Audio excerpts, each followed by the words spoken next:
රාජාලියගෙන් ඉගෙන ගන්න පුළුවන් lessons 10ක් තියෙනවා. රාජාලිය තමයි ලෝකේ Tamanට කියලා රාජධානියක් හදාගන්නේ. ඒ රාජධානිය උසම තැන තමයි කූඩුව හදන්නේ.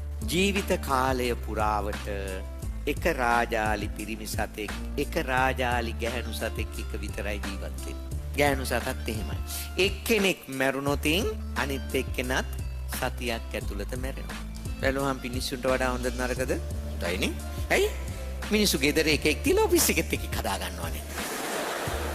කෝච්චිය යන කට්ටිය ගෙදරත් එකෙක් තියලා ඔෆිස් එකෙත් එකෙක් තියලා කෝච්චියත් එකෙක් හදනවා. මිනිස්සු එහෙමනේ. රාජාලි එහෙම නෑ. දෙවෙනි එක මොකද්ද? ලෝකේ දීර්ඝතම ආයුෂ තියෙන පක්ෂියා කවුද? රාජාලිය. අවුරුදු කොච්චර ජීවත් වෙනවද? 70ක්.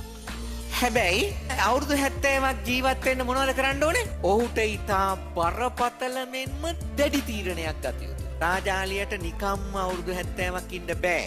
දැඩි තීරණයක් ගන්න ඕනේ. ඔබට හොඳ නායකයෙක් වෙන්න ඕන නම් මොකද තියෙන්න ඕනේ? දැඩි තීරණ ගැනීමේ හැකියාව තියෙන්න ඕනේ. විශිෂ්ටයෙක් වෙන්න නම් මොකද වෙන්න ඕනේ? දැඩි තීරණ ගන්න ඕන බය නැතුව. වැරදි විදිහට නෙමෙයි, හොඳ විදිහට.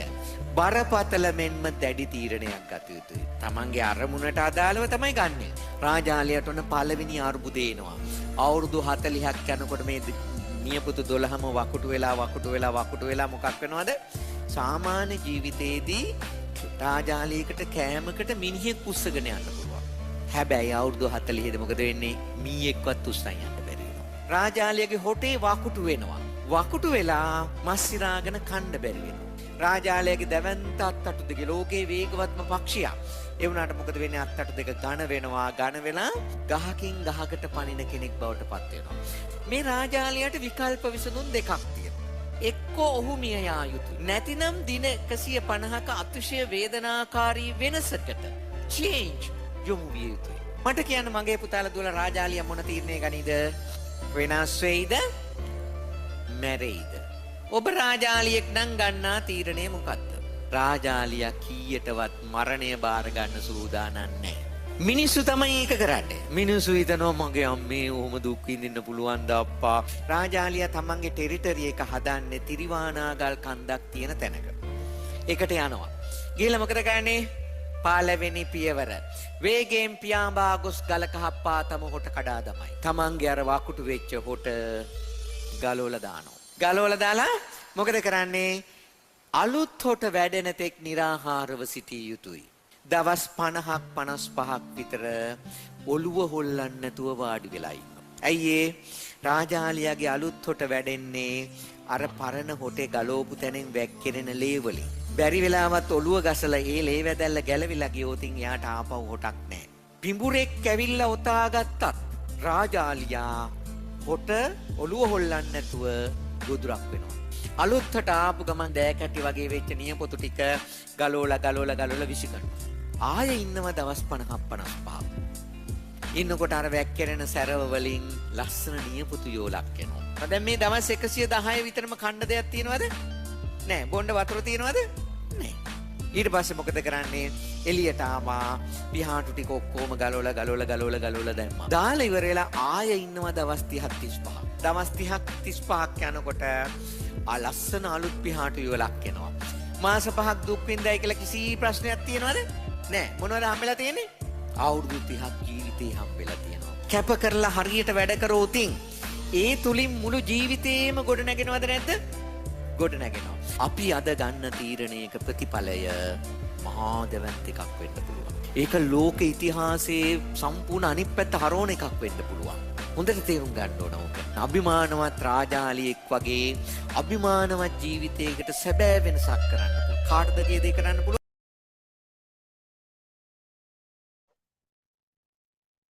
ආදරණීය දරුවෝ, අභිමානවත් රාජාලියෙක් වගේ අභිමානවත් ජීවිතයකට ඔබ ඔබේ අනාගතය හදන්න ඕනේ. ඉතින් අපි විශ්වවිද්‍යාල ප්‍රවේශය ලැබපු දරුවෝ වෙනුවෙන් පටන් ගන්න මේ සුවිශේෂී පාඨමාලාවේ අද ආරම්භක දේශනය. මේ ආරම්භක දේශනයේදී අපි ඕගොල්ලන්ව දැනුවත් කරන්නේ හැමතිස්සෙම ඔබට දැනෙන්න ඕනි බොහෝ අය පාඨමාලා කරනවා කියලා කිව්වට අපි මේ පාඨමාලාව කරන්නේ මගේ දරුවෝ බොහෝ විශ්වවිද්‍යාලවල ඒ විෂය නිර්දේශයන් අධීක්ෂණය කරලා ඒ විෂය නිර්දේශයන් වල එකතුවෙන් තමයි අපි අපේ මේ පාඨමාලාවේ විෂය නිර්දේශය හදලා තියෙන්නේ. මොකද ඉංග්‍රීසි කියන්නේ කොහොමත් භාෂාවක්නේ. ඒ භාෂාව උගන්වන්න අවශ්‍ය කරුණු ටික තමයි අපි පිළිවෙලකට අරගෙන හදලා තියෙන්නේ. ඉතින් මෙතන දරුවෝ සජීවීව සම්බන්ධ වෙන දරුවෝ වගේම රෙකෝඩින්ග්ස් බලන්න විශාල දරුවෝ පිරිසක් ඉන්නවා අපි දන්නවා. ඉතින් මම ඔබගේ අවධානය පිණිස මේ සියලු කාරණා ටික මේ ආරම්භක දිනේදී නැවතත් එකවරක් ඔබට කියනවා. මේ කාරණා ටික අපේ විෂය නිර්දේශය තුළ අපි දුර පුතාලට උගන්වන කරුණු ටික මේ සියලු දෙයක්ම ඔබගේ දැන ගැනීමට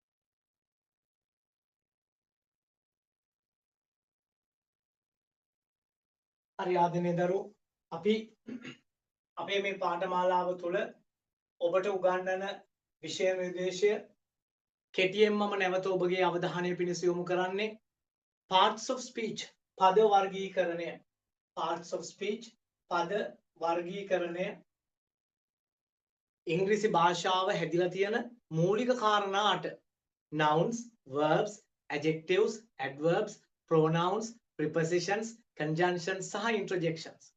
එතකොට ඒ කාරණා ටික තමයි ඇත්තටම භාෂාවක තියෙන මූලික දේ. මම ඔබට පෙන්නනවා නැවතත් විශ්වවිද්‍යාල පාඨමාලා තුල මේ කාරණා ඔබ හිතනවනේ එකපාරටම යුනිවර්සිටි කෝස් වල අපිට උගන්වන්නේ මහා ලොකු දේවල් නෑ දරුවෝ. ඔබට මුල ඉඳන් මේ දේවල් උගන්වනවා.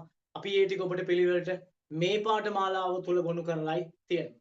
agreement between subject and verb උක්තයයි ක්‍රියාවයි අතර එකඟතාවය දරුවෝ මම ඔබට කිව්වා වගේ උක්තය ඒක වචනයි නම් ක්‍රියාව ඒක වචනයි උක්තය බහුවචනයි නම් ක්‍රියාව බහුවචනයි ඊළඟට ආටිකල්ස් කියන්නේ පූර්ව පද හරිම ලේසි and the භාවිතය ඊළඟට auxiliary verbs කියන්නේ helping verbs පුතේ ඉංග්‍රීසි භාෂාවේ උපකාරක ක්‍රියාපද තියෙනවා 27ක් මේ අපිත් එක්ක සම්බන්ධ වෙන ඔබ මේ උපකාරක ක්‍රියාපද 27 දන්නේ නැහැ කියලා මම දන්නවා.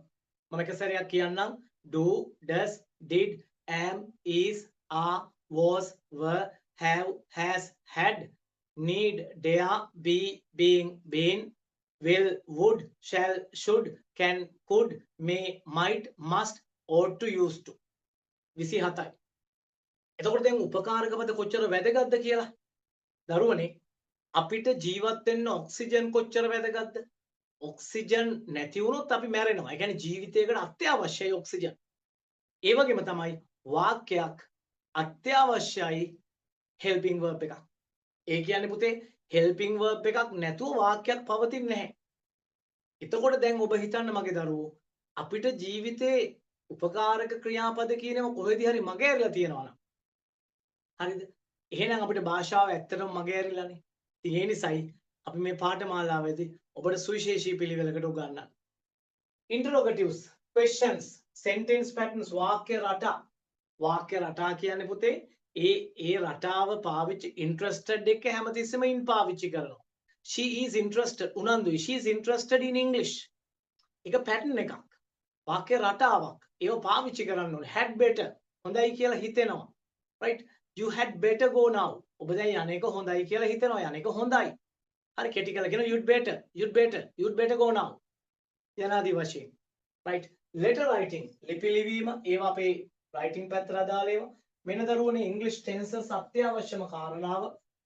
ඉංග්‍රීසි ව්‍යාකරණවල අතිශය වැදගත් මේ tenses ටික. හරි. එතකොට අපි මේ tenses ටික ඔබට එක කරුණක් විදියට දාලා තියෙනවා. ඔබට පැහැදිලි. ඊළඟට writing invitations, notes, writing invitation, reported speech කියන්නේ පුතේ වාර්තාකරණය. වාර්තාකරණය බොහෝ අයට පැටලි සහගතයි. Right? Mari said that, Arthur said that he had killed the boss. Mari කිව්වා, Arthur කිව්වා කියලා ඔහු තමයි බොස්ව මැරුවේ කියලා. කිසියම් කෙනෙක් කියන ලද දෙයක් අහගෙන තව කෙනෙකුට කියනවා වාර්තා කරනවා. හරිම සුන්දර කොටසක්. ඊළඟට phrasal verbs, writing essays, prefixes and suffixes, උපසර්ග නිපාත, විරාම ලක්ෂණ, punctuations, possessive terms, comparison of adjectives කියන්නේ නාම විශේෂණවල සංසන්දනය හරිම සුන්දරයි. right? කවුරු හරි ගෑනු ළමෙක් කියනවා පිරිමි ළමෙක් ගැන, my boyfriend is better than your boyfriend. තව කෙනෙකුට යාළුවට කියනවා මගේ පිරිමි ළමයා ඔයාගේ පිරිමි ළමයට වඩා හොඳයි. right? යනාදී වශයෙන්. right? හැමතිස්සෙම සංසන්දනය කරන වැඩිපුර ගෑනු ළමයි තමයි සංසන්දනය කරන්නේ. ඊළඟ relative pronouns. Relative pronouns. Who, which, where. Right? I really love your smile, which makes me love you so much. මා නුඹට බොහෝසෙයින් ආදරය කරන නුඹේ සිනහවට මා සැබවින්ම ආදරෙයි. Right? Tag questions. වර්ග ප්‍රශ්න. මම අපේ විෂය නිර්දේශය ඔබට දෙන්නේ. Conditional sentences if භාවිතා කරන විදිය. Listening. දරුවනේ භාෂාවේ listening කියන එක හරිම වැදගත්. අපි හැමදාම ඔබට listening comprehension ඒ කියන්නේ ඔබට දෙනවා අහන්න දේවල් ටික. ඔබ අහලා ඒ වචන ඒවා තේරුම් ගන්න ඕනේ. right? ඒ වගේම proverbs and idioms කියන්නේ ප්‍රස්තාව විරුසා ඉංග්‍රීසි කියන්නේ භාෂාවේ ඉගෙන ගත්තේ නැත්නම් පාවිච්චි කරන්න බැරි දේවල් ටික. It is raining cats and dogs. It is raining වහිනවා cats කියන්නේ පූසෝ, dogs කියන්නේ බල්ලෝ. It is raining cats and dogs. පූසෝයි බල්ලෝයි නෑ එහෙම කිව්වොත් එහෙම ඉවරයි. පූසෝයි බල්ලෝයි වහිනව නෙවෙයි දරුවෝ. මොර සූරන වැස්සක් වහිනවා. ඒක ඉගෙනගෙන තිබුණ නැත්තම් කියන්න බෑ. ඉතින් මම ඔබගේ මේ නැවතත් මම මේ ටික අවධාරණය කරන්නේ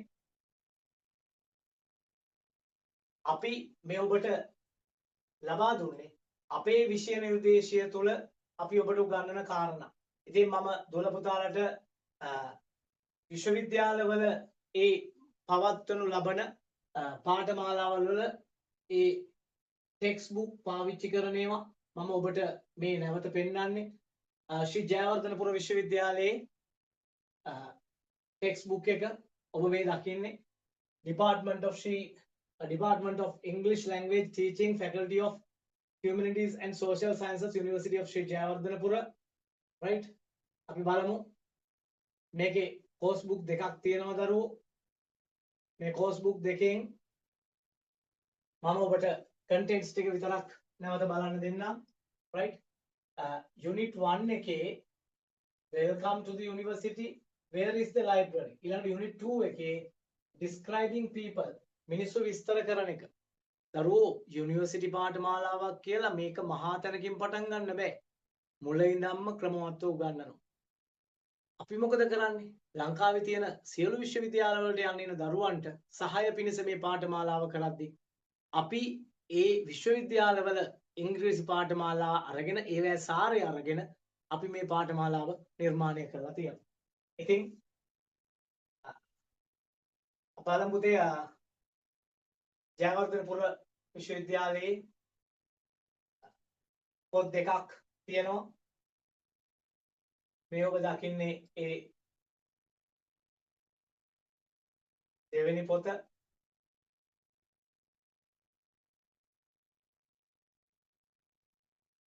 right? ඒකේ usually, do and now I am doing these days. පුරුද්දක් විදියට නැත්නම් සාමාන්‍යයෙන් කරන දේවල් present simple, මේ වෙලාවේ හෝ මේ කාල පරාසය කරනේව present continuous tenses. හරි. ඊළඟට ඉල්ලීමක් කරන්න හැටි යමක් දෙන විදිය, right? ඒ වගේ බොහොම describing process, what I used to do, මේ තියෙන patterns. එතකොට මේ පාඨමාලාවල් වල කරන දේවල් තමයි අපේ සිලබස් එක අපි ඔබට කලින් පැහැදිලි කළේ. ඒක තුල ඇතුළත් කරලා තියෙනවා. අපි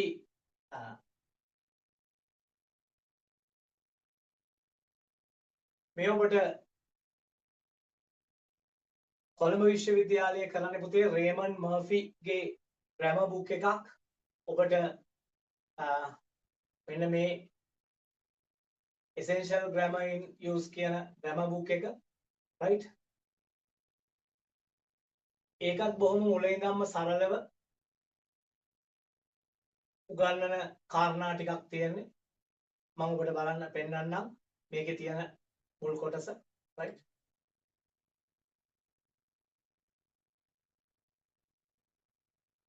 ඔබ දන්නවා ඇමිසා භාවිත කරන තැන ඉඳන්ම සරලව පටන් ගත්ත ටෙක්ස්ට් බුක් එකක් තමයි රේමන් මර්ෆිගේ පොත.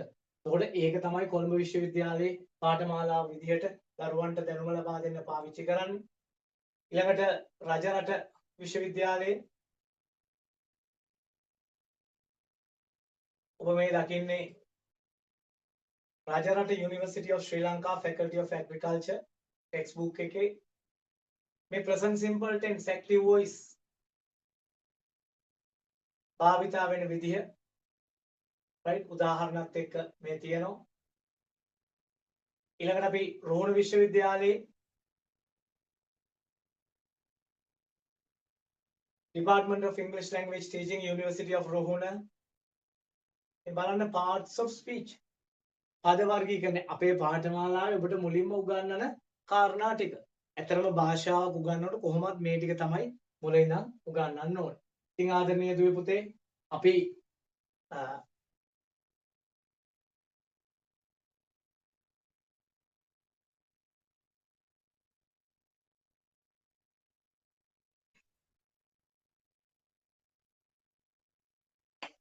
අපි මේ පාඨමාලාව තුළදී ඔබට උගන්වන විෂය නිර්දේශය අවසානයේදී අපේ මේ දින 25ක පාඨමාලාව අවසානයේදී අපි ඔන්ලයින් තාක්ෂණය ඔස්සේම Google form හරහා evaluation test එකක් තියෙනවා. තියලා ඕගොල්ලන්ට අපේ පාඨමාලාව සාර්ථකව අවසන් කළා කියලා පිළිගත් වටිනා සහතික පත්‍රයක් ලබා දෙනවා. ඉතින් ආදරණීය දුවේ පුතේ Advanced Learning Institute ආයතනයත් එක්ක එකතු වෙලා අපි මේ ලංකාවේ විශ්වවිද්‍යාල ප්‍රවේශය ලැබපු දරුවෝ වෙනුවෙන් කරන මේ වැඩසටහන තුළ ඔබ වෙනුවෙන් අපි මේ කරන වැඩපිළිවෙලේ ඔබට උගන්වන දේ තේරෙන්න පිළිවෙලකට උගන්වන වගකීම මම ගුරුවරයා විදියට 100%ක් වගකීම ගන්නවා. හරි. මම වෘත්තියෙන් ගුරුවරයෙක් විදියට වසර 23ක් තිස්සේ ලංකාව පුරා බොහෝ නගරවල දරුවන්ට අධ්‍යාපනය ලබා දීලා දැන් සීමිත නගර පිරිසක ප්‍රමාණයක පමණක් උගන්වනවා. ඉතින් මම ඔබට අපි කරන වැඩසටහන අපේ පන්ති කාමරය තුල දරුවෝ ඉගෙන ගන්න විදිය ඔබට යම් අදහසක් ලැබෙන්න ඕන නිසා ඒ කියන්නේ ඔබ ඇත්තටම දැනගන්න ඕනේ දරුවෝ ඔබේ ගුරුවරයා කවුද ගුරුවරයා උගන්වන්නේ කොහොමද නැත්තම් ඔබ දන්නවා ෆිසිකලි පන්තියක ළමයි 500කට 1000කට උගන්වන්න නම් ගුරුවරයෙක් ඇත්තටම සුවිශේෂී වෙන්න ඕනේ. ඉතින් ඒ විශ්වාසය මත තමයි අපි ඔන්ලයින් තාක්ෂණය ඔස්සේ වුණත් අපි මේ වැඩසටහන තුල සාර්ථක වෙලා තියෙන්නේ. ඉතින් හරි පුතේ. අපි මේක දින 25ක පාඨමාලාවක් විදියට කරා. දුල පුතාලා ඕගොල්ලෝ අවශ්‍ය නිබන්ධන අපි PDF ක්‍රමයට ඔබට ලබා දෙනවා.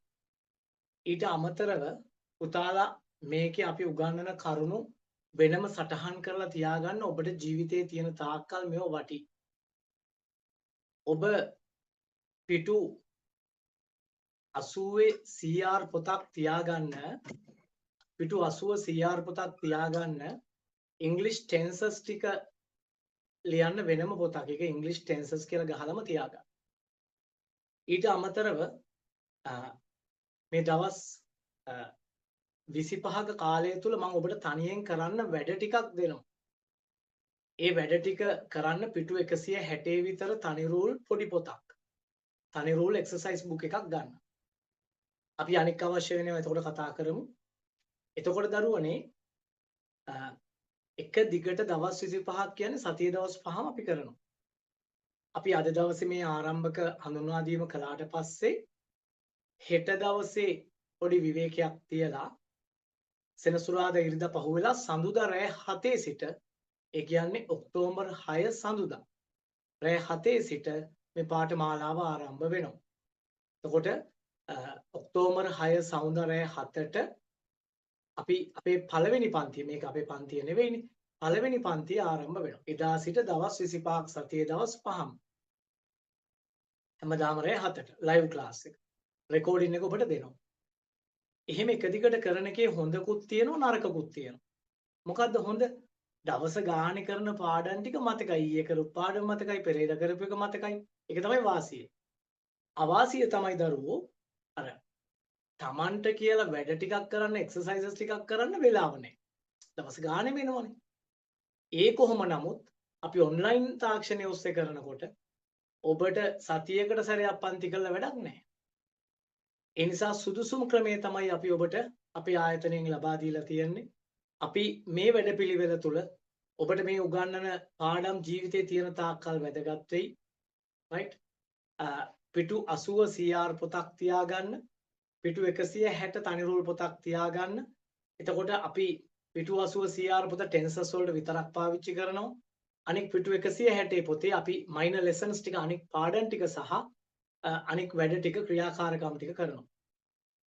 එතකොට අපි සඳුදා සිට ඔක්තෝබර් 6 සඳුදා සිට පාඨමාලාව ආරම්භ වෙනවා.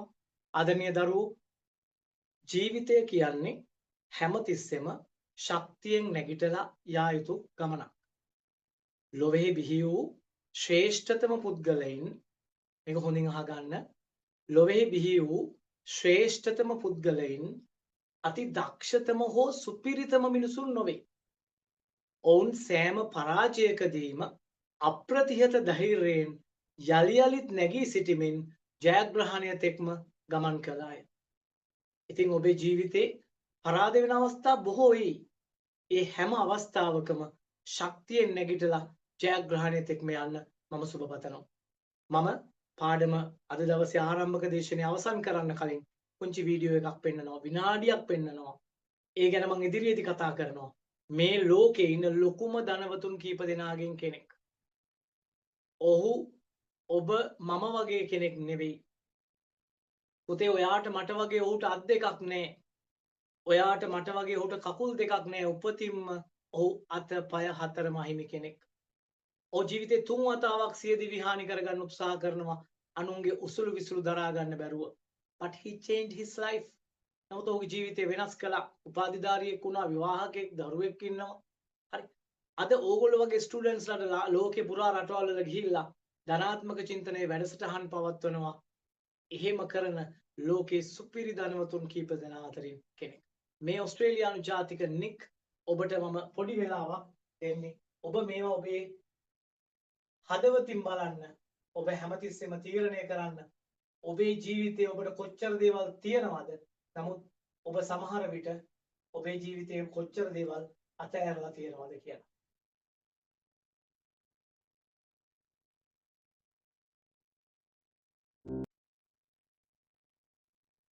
ඔබ ඔබේ ජීවිතය ආරම්භ කරන තැන ඔබ ශක්තියෙන් නැගිටින්න ඕනේ. කිසිම දෙයකට ඔබ පරාජය කරන්න බෑ. Nobody can defeat you. සෑම මිනිසකුම තමාගේ වාසනාවේ නිර්මාතෘවරයා වන්නේ. අපි සිංහලෙන් කියන්නේ තමා හිසට තමා තමය සෙවණැල්ල කියලා. Every man is the architect of his own fortune. ඔබයි ඔබේ වාසනාවේ නිර්මාතෘවරයා පුතේ. ඔබේ අම්මට ඔබේ තාත්තට බෑ ඔබේ වාසනාව හදන්න. ඔබ තමයි ඔබේ වාසනාව හදන්න ඕනේ. එහෙමනම් මේ පාඨමාලාව ඔබේ ජීවිතේ වෙනස්ම අත්දැකීමක් වේවි. අපි ඔබ වෙනුවෙන් මේ පාඨමාලාව දින 25ක් කරනවා.